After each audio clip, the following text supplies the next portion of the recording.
the upward way, new heights I'm gaining every day. Still praying as I onward bound, Lord, plant my feet on higher ground. Lord, lift me up and let me stand by faith on heaven's tableland, a higher plane than I have found. Lord, plant my feet on higher ground. My heart has no desire to stay where doubts arise and fears dismay. Though some may dwell where these abound, my prayer aim is higher ground. Lord, lift me up and let me stand by faith on heaven's tableland, a higher plane than I have found. Lord, plant my feet on higher ground. Last verse. I want to scale the utmost height and catch a gleam of glory bright. But still I'll pray till heaven I've found. Lord, lead me on to higher ground. Lord, lift me up and let me stand by faith on heaven's tableland, a higher plane than I have found. Lord, plant my feet on higher ground. Thank you. Have a seat. Okay. A bunch of people text this morning saying they're sick and not going to be here, so we know about the people that are sick. So pray for those that are sick. Anybody else have a prayer request, spoken prayer request?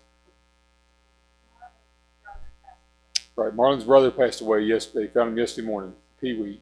I've never met him, but I remember Marlon mentioned it. I don't know. I have no idea if he's older or younger. Audrey?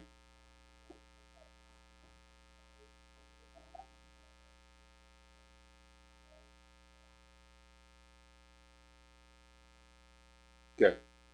Remind me of that in the 11 o'clock service. We'll make an announcement about that too. Okay. Anybody else with a spoken request?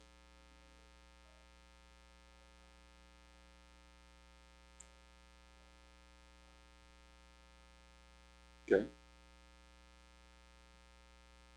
Anyone else? Ian, spoken request? All right, let's go, Lord, in prayer. To Heavenly Father, thank you for the opportunity to be in your house this morning, Lord. I pray you'll comfort the hearts of those who have lost a loved one this week. And I pray you'll give healing for all those that are sick. I pray you'll give guidance and wisdom for those who are facing surgeries and treatments and different things that, Lord, we really need your help. I pray you'll bless our church family, bless our Sunday school hour, and all we say and do, we want to bring honor and glory to you. In Jesus' name we ask. Amen. All right, you're dismissed to Sunday school.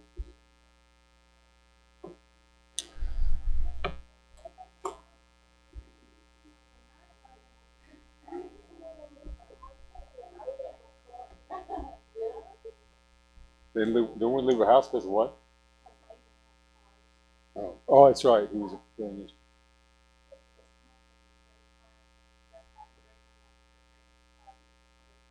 Okay. Okay. If you need somebody else. Okay. All right. Because a lot of people are sick. Okay. If Tammy comes back in here, we may need somebody else for a teacher. I'm not sure how many. She will combine two classes because one of the teacher's sick and half the kids are sick. So, hey. Oh, hi. Tracy. She texted Tammy this morning. And they said, well, other people were texting saying they're not coming, so we'll just wait and see how many people have. Because a lot of stuff going around, viruses and such. Okay, John chapter 13. Did I tell you that? We're going to read a lot this morning. It's a story. We're going to stop throughout the story. And I want y'all, we've got plenty of time for comments on this and questions on this. Okay, because there's a couple different aspects to this story. One's like a spiritual application that for those who are looking for a spiritual side of things, and one's a physical application with John chapter 13. Gary, that's the New Testament. I thought that's funny. Oh, okay.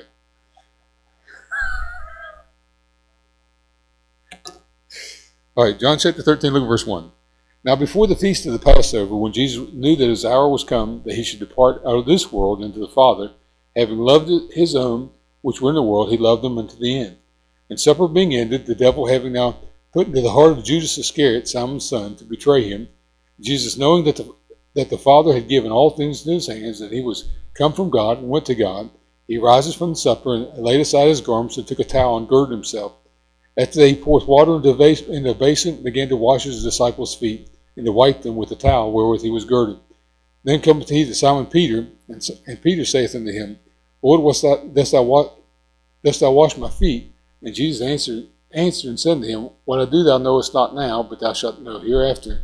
Peter saith unto him, Thou shalt never wash my feet. Jesus answered him, If I wash thee not, thou hast no part with me. And Simon Peter saith unto him, Lord, not my feet only, but also my hands and my head. And Jesus said unto him, He that is washed needeth not save to wash his feet, but is clean every whit, and you're clean, but not all. Stop reading right there. Okay, I'm going to go through some of the stuff I read. Okay, in those days, today's terminology, every one of us has a shower in the house, bathtub in the house, we all wash inside. But those days, people didn't have running water in the house. They had a public bath that people would go to bathe, and they wash up, but then walk into the house. Their feet would get dirty. That's the only thing. Usually, the only thing would get dirty. So if they had a supper somewhere and people were coming in, they'd have a servant that would go around and wash everybody's feet as they came in the door or as they sat before the meal, or whatever.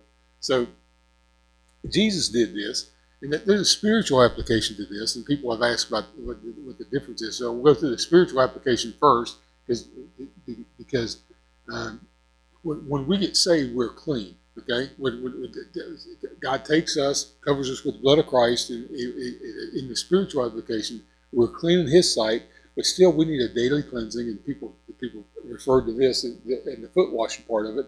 It's coming back every day and say, I did this, like a daily confessional type thing. You're not going to a priest and confessing your sins, but you go to God and say, I tried, but I messed up on this. This is the thing I said. You know what I did, and you go a confessional thing.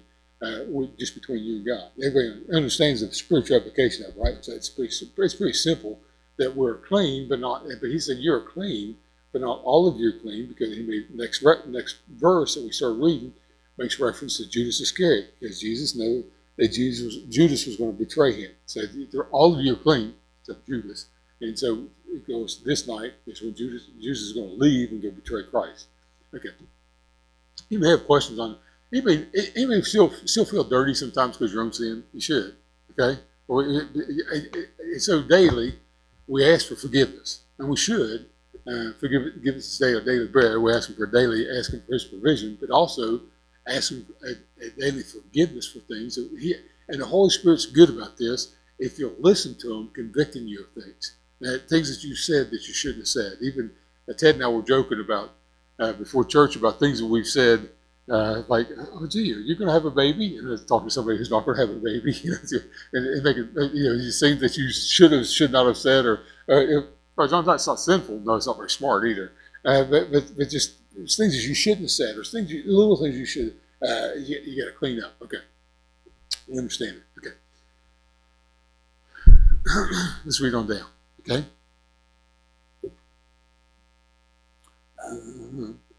Verse 12. So after he washed their feet and had taken his garments, he sat down again and said to them, Know you what I have done to you? You call me Master and Lord, and you say, Well, for so I am. If I then, your Lord and Master, have washed your feet, you also ought to wash one another's feet.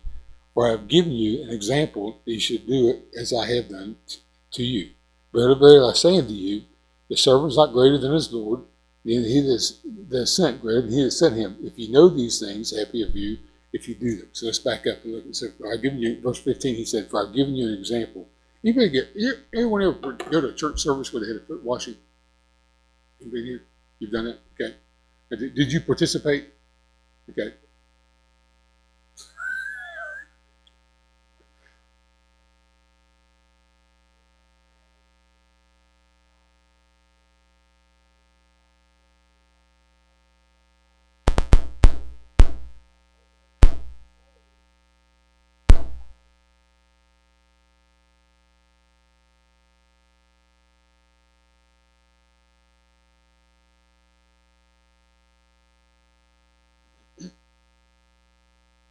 Right. There's a young man that I know that Christian guy. All his groomsmen at his wedding were Christian guys. They're good friends, but they were all dedicated Christians. And before the wedding, they were in the back. They were getting ready, and all the groomsmen planned this out and didn't tell him what they were doing. But for the groom, they all stopped. It was like half hour for the wedding, and for them it's symbolic, and that's what it comes down to. That one of them kneeled down and washed his feet, and while they all had prayer together, and then that one of them washed the groomsman. The groomsman washed the best man washed the feet of the bride, the groom, not the bride. Mixed up on it. But washed his feet, and they were weeping because of the some symbolism of it. But of course, it's a real emotional day when I'm getting married anyway. Uh, but that's I've never been in a service where they've done that. I've watched Tammy do this for other people, not in a spiritual sense of washing people's feet. Her aunt's in the nursing home out here at the Cedar Ridge, and it was right at Christmas time we were out there, and her fingernails were nasty, her feet were nasty. She's in the nursing home, and sometimes you probably try. And the nurses, I'm sure, try to take good care of everybody that's out there, but you got one person taking care of 16 people on each, on every shift. You're supposed to, bathe these 16 people, so they never get time to do the fingernails. And I watched Tammy wash her hands and wash her aunt's hands and do her nails and paint her fingernails and then wash her feet and clean her feet and clip her toenails and all that stuff and just what do you call it? Pedicure, manicure. And do all that stuff, not because she had to do it, but because she looked at her aunt and said, I want to do this for her. Okay? And personally, I've never done that. I watched my uncle, this was years ago. I was probably a teenager, young adult at the time. And my uncle, who was a successful businessman, retired in his early 50s, I think, just a great guy. I watched him kneel down in front of my dad, not to wash his feet, but to change his bandages. And so this is my mom's little brother. He's probably in his 60s at the time. And kneel him down and just take care of my dad. And he is not a nurse. He's not doing it because he has to. It's just dad had surgery or sores or whatever. And so my uncle was just kneeling down before him, just taking care of him. And I thought, man, we hadn't been saved very long, but I thought, man, a perfect picture of this. To me, this great man kneeling before his friend, is his brother-in-law, but to him is his friend, kneeling before his friend, just taking care of him. Okay, I've never done it in service. I never asked to do it in service. Never expected anyone else to do it in a public service to have a foot washing service. Miss Joe mentioned one time, and we said this on a Wednesday night maybe a couple of years ago, and she said, she's been in services where they do it. She thinks we ought to do it, and I said, go right ahead. I don't have anything against it, but it's just to me, it's more of a picture of humility where you would serve. Are you volunteering?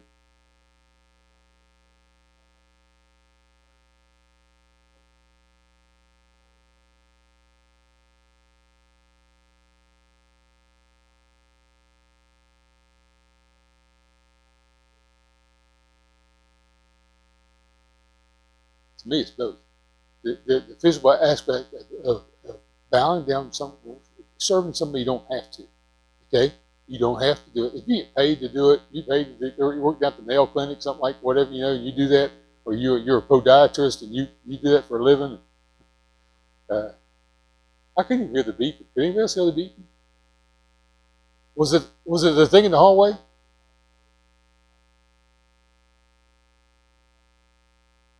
Thanks, Jason. I couldn't hear it.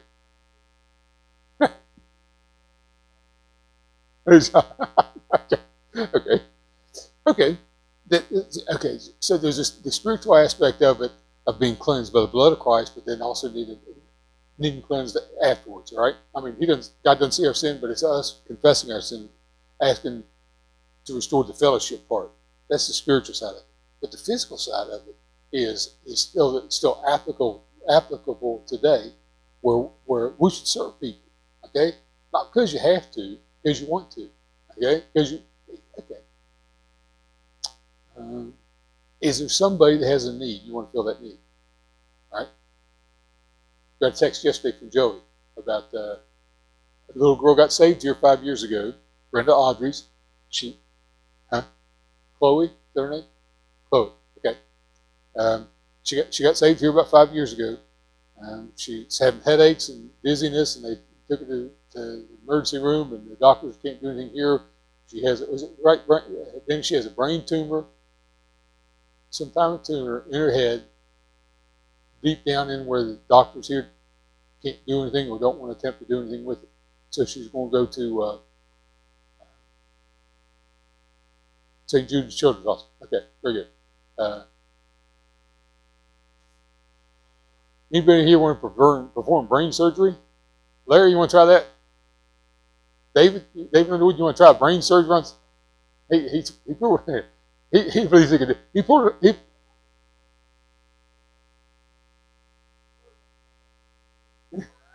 He performed an autopsy in a calf one time, so I guess he could do it. He qualifies him for a brain surgery. Okay, but we can't do that. Okay, so there's a need. Sue already came up this morning and said, Tammy already wrote out a check yesterday. And if anybody got the text yesterday, we're going to take up an special offering after our regular offering. We'll take up a special offering. I saw the picture. I remember the little girl coming here, and one of Audrey's friends, and so we're going to take up an offering. What? Do we have to? No. You have to give? Compelled to give? No. I just want to. Okay?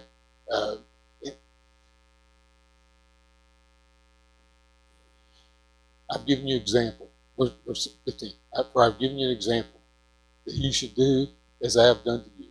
So, okay, if you feel like you're compelled to wash somebody's feet, and you can get up in the service or after service or go to someone's house and wash their feet, you feel compelled to do that. Well, I won't tell you who this was, but we taught on this couple, I think it was probably about 2 years ago on a Wednesday night. And there was a lady in our service who hates feet, okay? She doesn't even like looking at her own feet, I think, but she, Terry says the same way. So her husband said, we're going to go home, she's going to wash my feet. She said, you'll die first. I think she'd kill him. There was no way that wife is going to clean her husband's feet, okay? Wylene's kind of cringing and hopes Larry doesn't say anything about this when we get home today. Okay? If it's before lunch, nobody's eating. If it's after lunch, it's coming back. Okay? Okay. An example doesn't have to be a foot washing. It's a service. Okay? It's a place of service. Look at the last verse we read, verse 17. It says this. If you know these things, happy are you if you do them. Okay? Now, the rest, a lot of this chapter has to do with Judas betraying Christ, right? I mean, they're going to dip bread together in the sop or the gravy, and Judas is going to betray Christ. Let me ask you, who's going to be the happiest? Judas, who's going to betray Christ, or someone else who learns this principle? Happy are you if you know these things, happy if you do them. Judas is only interested, as we read through the book of John, Judas is only interested in carrying the money bag, right? I mean, he carries a bag. That's all he's interested in. Don't worry about Jesus being anointed in any way or serving in any capacity, right? So that comes back to this. When you learn how to serve because you want to, even serving people that you don't have to serve, okay? You don't have to. There's nobody in here has to, but you're happy if you do, okay?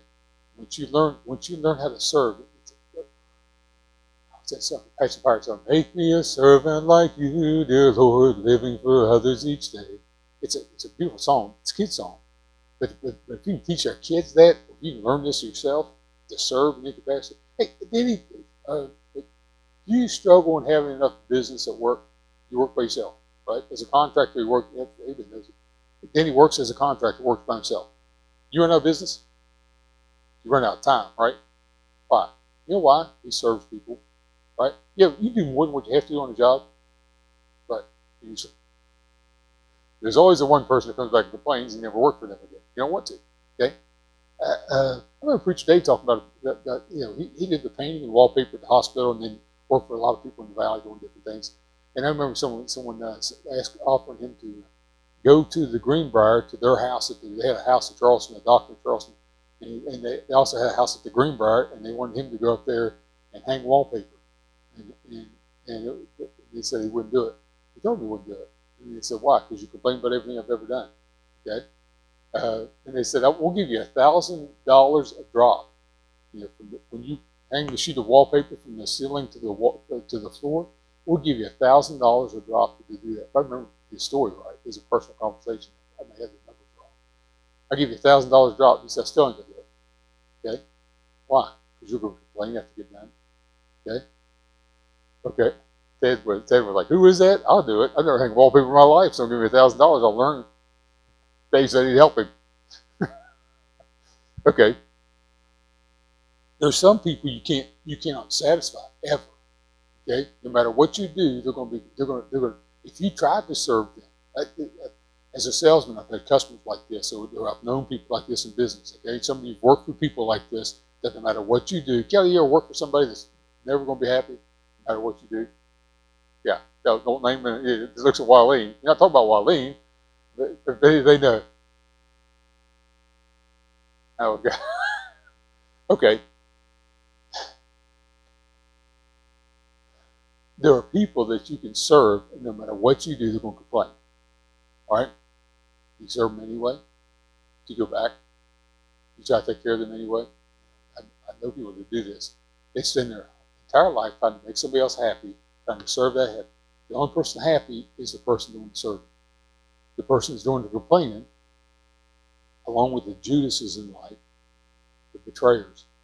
The person that's doing the complaining, or the Judas people, or the betrayal people, they're never happy anyway. No matter what you do, they're not going to be happy. Okay? And you can't make them happy. But you can walk away saying, I did what I was supposed to do. I'm glad I did it. Okay? As a church family, we've served people that are complainers. I know we've done this. We've helped people and they complain.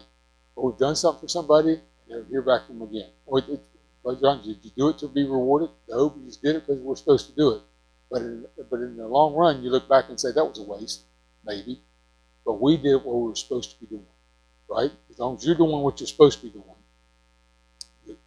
you'll be happy in doing it. You'll be the servant. Jesus made reference to this. He said, you call me Lord and Master. And you say, well, because I am your Lord and Master. But I've become a servant. Okay? I'm asking you to do the same thing. That means you serving somebody that you don't have to serve. That doesn't mean you let the 4-year-old be in charge. Kelly, you don't let the grandson. Why don't you let Franklin be in charge? Larry does, but why don't you don't? But you don't let the grandkids be in charge. You got to teach. If you teach them to serve, then they'll serve too, right? Y'all get me on, and they're going to be happy if they learn this as well. If you cater to them all their life, then they'll never serve anybody. Okay? Any questions on that? Okay? You want to point somebody else in the room or elbow your spouse or whatever. You say, see, I told you. Okay. If you learn this, why is this so important? For your happiness, not theirs. Okay?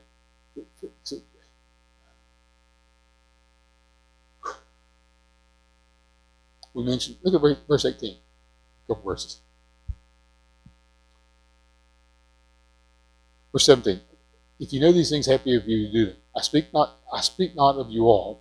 I know whom I have chosen, but that the scriptures may be fulfilled. He that eateth bread with me hath lifted the seal against me. Now I tell you before it come, that when it is come to pass, that you may believe that I am he.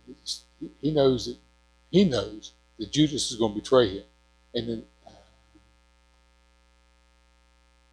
verse 26, he it is to whom I shall give the sop when I've dipped it. And when they had dipped the sop, he gave it to Judas Iscariot, the son of Simon. So he knows that Judas is going to betray him. He's letting everyone else know that he's going to be betrayed, and he's going to be betrayed this night. Why can't you make that person happy? You may know somebody's just always miserable. Okay? Can you do anything to help them? You ever try? Okay. Turn with me to Genesis chapter 4. I love this. Genesis chapter 4.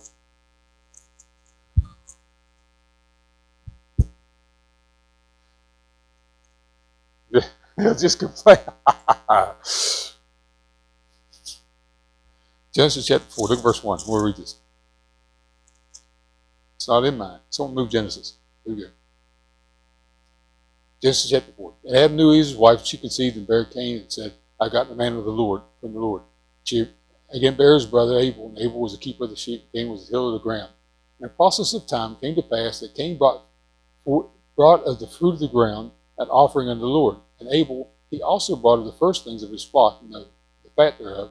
And the Lord had respect unto Abel and to his offering. Stop reading right there. Okay? It doesn't tell us in these verses that Cain and Abel were told to bring a blood sacrifice. But over in Hebrews it tells us that Abel did it by faith, because he knew by faith means you're told to do something, you act upon what you've been told to do. That's by faith you're doing something. Okay? So Cain and Abel obviously knew, when I read this, they obviously knew they're supposed to bring a sacrifice. Okay? A blood sacrifice, not fruit of the ground. Cain brought what? What Cain bring? Fruit of the ground. Okay? Wheat, corn, whatever it was, apples, doesn't matter what he brought. He brought something from his garden, his sacrifice. Okay? Abel, his brother, brought a yearling, a fatling. Okay? Verse 5. But unto Cain and his offering he had not respect. God didn't respect Cain's offering. And Cain was very wroth, angry, and his countenance fell. Okay? Who's wrong there, God or Cain? Cain's angry, right? Has he done something he shouldn't have done? Correct. Right? Is he living by faith? Nope. He's doing what he wants to do. Okay? He's already angry. He hasn't killed his brother yet, but his anger is ruling his life. Okay? I think of these verses when I think of people that are angry all the time. There's people I've known for years, decades, and they've been angry since the day I've met them, and you can't get past that. Okay? They're bitter over life or whatever it is, but they're angry, and there's nothing you can do. There's nothing you can do to help make them happy. Okay? You can be happy by serving them, and sometimes you serve them and walk away and say, "I'm glad, thank you Lord, for the opportunity to let me serve. I can't help them." Okay? And they're still going to complain. Okay? Cain's angry, he's just angry. Right? Can't fix it. And the Lord said unto Cain, verse 6, and the Lord said unto Cain, why art thou wroth? And why is thy countenance fallen? If thou doest well, thou shalt not be accepted. If thou doest not well, sin lieth at the door. And unto thee shall be his desire, and thou shalt rule over him. When I read that, my understanding is this, that when Cain came in to offer his sacrifice, he brought the wheat or corn or whatever, God said, look, don't be mad. All you got to do is walk outside. There's a lamb there waiting to jump in your arms, and he'll yield himself to you and let you offer the sacrifice that you're supposed to offer. There's a lamb there waiting for you. Okay, sin life. It's right outside the door. Just got to get the lamb. Okay. Cain doesn't want to do it. His actions are completely opposite of serving. He wants his will to be done, and only his will to be done. Okay. And those people that we deal with in life, that you deal with and I deal with in life, that you can't fix their problem, you can't get them to not be angry. You can't fix. For John, there's a reason that they're angry because something happened as a kid. You didn't do it. Okay? You didn't. Had that person you work with, you didn't make them mad. They're just mad. Okay? Now, this does not justify when we do make people mad and set people off, because I've done that before. Okay? You get people upset. Okay. Sin lieth thou shalt rule over him. Verse 8, and Cain talked with Abel his brother, and it came to pass when they were in the field that Cain rose up against Abel his brother and slew him. And the Lord said unto Cain, where is Abel thy brother? And he said, I know not. Am I my brother's keeper? Okay. Am I responsible for my brother? Yeah, you are. And he said, what hast thou done? And the voice of thy brother's blood cried unto me from the ground. And now art thou cursed from the earth, which hath opened her mouth to receive thy brother's blood from thy hand. When thou tillest the ground, thou shalt not henceforth yield unto thee her strength. A fugitive and a vagabond thou shalt be unto the earth. And Cain said unto the Lord, my punishment is greater than I can bear. Stop reading right there. This goes back to the angry people, because look, we go through life and we got everyone in this room has a choice. You want to be happy, serve. According to what we read in John 14, 13, right? If you want to be happy, you find a way to serve. You find a way to serve those people that are mad, angry, upset. You find something that you can do.